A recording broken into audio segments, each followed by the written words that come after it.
Okay. All right, Betty.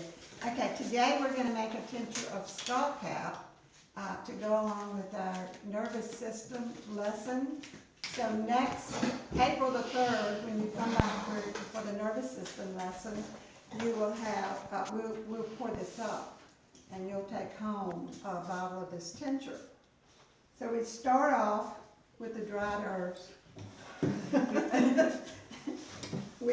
Go ahead. We have half a cup of half of a jar of dried herbs. Because we're using dry, we're using half. If we were using fresh herbs, we would use more. You pack it Pack full it, if pack you it use full. the fresh. So, the alcohol that we're using. It's vodka.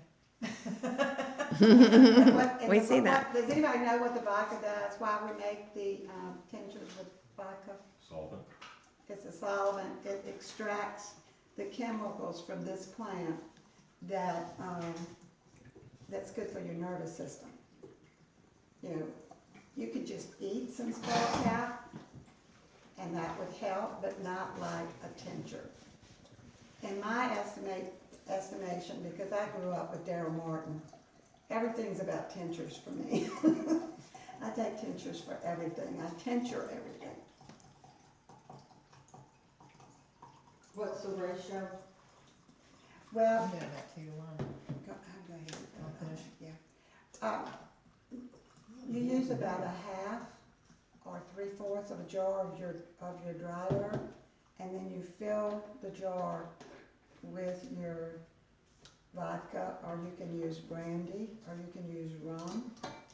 But vodka has the least additives put in it, so most of us use vodka. What about Everclear? Tastes bad. Everclear, a lot of herbalists use that. If it is strong, you have to cut it. Like this is 90 proof or 80 proof? And this is 80 proof. A lot of herbalists like 90 proof.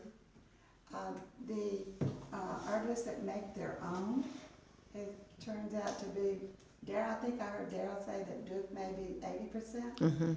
80%, so, and that's fine. You know, that's what Daryl's always used, that's what I've always used, and it works. And some herbalists will tell you to use 90%, and if you give it Everclear, you have to cut it. Because that's what, 180? You have to cut it in half. Yeah, cut it in half. Now you will notice that there's a time limit. You know, we're going to use Penelope Odie's books as one of our books for the class. And in her book, it says that the tincture is good for 2 years. It's an old book because now it's up to 14 years. Oh, wow. Yeah, so you'll learn about the herbs as we go along and how to tell when they're getting past their shelf lives, so you can hurry up and tincture them. Yeah. The dried herbs won't last as long as the tincture will. Yeah, and one thing you want to make sure once you get your herbs in here and you get your alcohol in is to shake it to make sure everything is. And one of the things I do when I make mine is I pour it up and I leave it sitting out on my counter overnight. And then take the lid off the next day just to make sure that all your herbs are completely covered with your alcohol. Yeah, a lot of times the alcohol will absorb and you'll end up having to add some more vodka. And Yeah. some are worse than others with that, so you really need to check it. Now, one of the things that we do when we're waiting, there's a time period. You want to keep this and let this, and I use the term brute. Other herbalists use other terms about what's happening in this jar, but you want to shake this jar a lot. And what I do is I shake it and I say a little blessing. I bless the herbs, bless the one preparing the herbs, and bless the ones that are going to take the herbs. But some herbalists sing to their tinctures, but it's, you know, you want to have a loving thing for your energy that's going into your tinctures and your alcohol, which is why some herbalists make their own alcohol, because it's your energy, and your energy is important, and it's a lot better than buying tinctures off the shelf that you really don't know who put them together and how, and why. Or where the herbs came from. These are, this is organic skullcap that I got through, Mountain Rose. So you wanna make sure you know where your herbs come from, whether you wildcraft them or whether you order them, from somewhere else.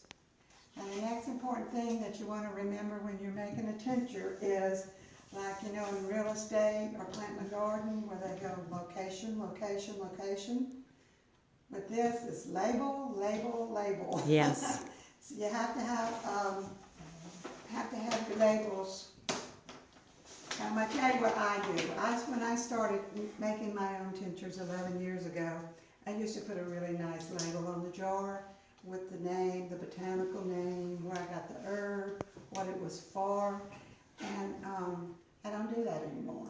I use this little strip right here, and I put it on top of my jar and put a tape on it because I recycle my jars, and it is very hard to get those big labels off. Yeah. This is real easy. And you don't have to worry about getting confused because you don't ever take the lid off till you're ready to pour it up. You know, you're just shaking it. Yeah. To store it, you store it in a cool, dark place like a cabinet.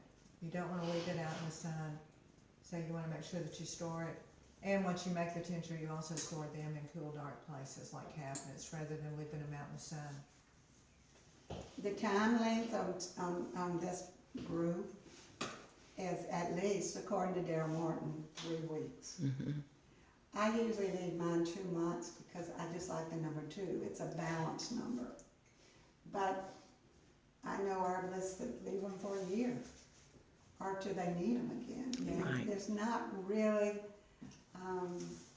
especially with a herb like this, there's not really a set time frame. No, just do it when you can.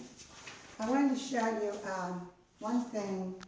This is going to be one of the books that we're using, Genetic Oddies, and I'm going to show you why.